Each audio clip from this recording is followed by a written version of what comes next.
La salat, pilier central de l'islam, trouve son origine dans la révélation divine au prophète Mohammed, PSL, dans la grotte de Hira.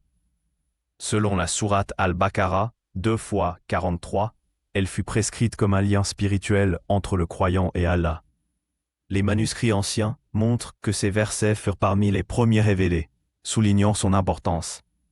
La salat n'est pas seulement une prière, mais une obligation sacrée, codifiée dès le 7e siècle. Son essence repose sur la soumission et la gratitude, reflétant la relation unique entre l'homme et son créateur. La salat se structure autour de mouvements précis. Qiyam, debout, ruku, inclinaison et sujud, prosternation.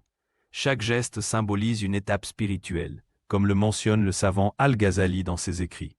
Le qiyam représente la résurrection, le ruku, l'humilité, et le sujud, la proximité avec Allah.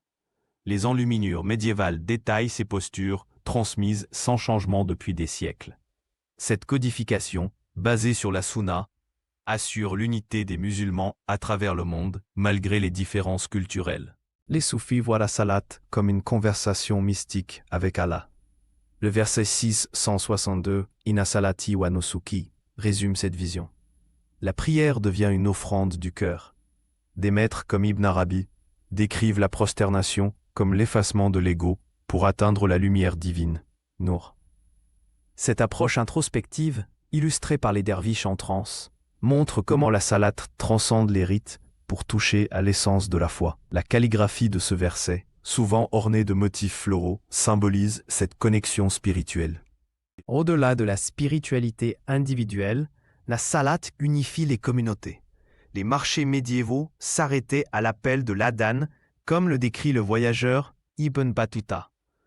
Aujourd'hui encore, des ethnies diverses prient côte à côte, perpétuant cette tradition. Les enfants apprennent les gestes dès leur plus jeune âge, assurant la transmission intergénérationnelle. La salat est aussi un acte de résilience. Pendant les crises, comme la pandémie de Covid-19, les musulmans ont adapté leurs pratiques tout en préservant ce pilier, prouvant son rôle social immuable.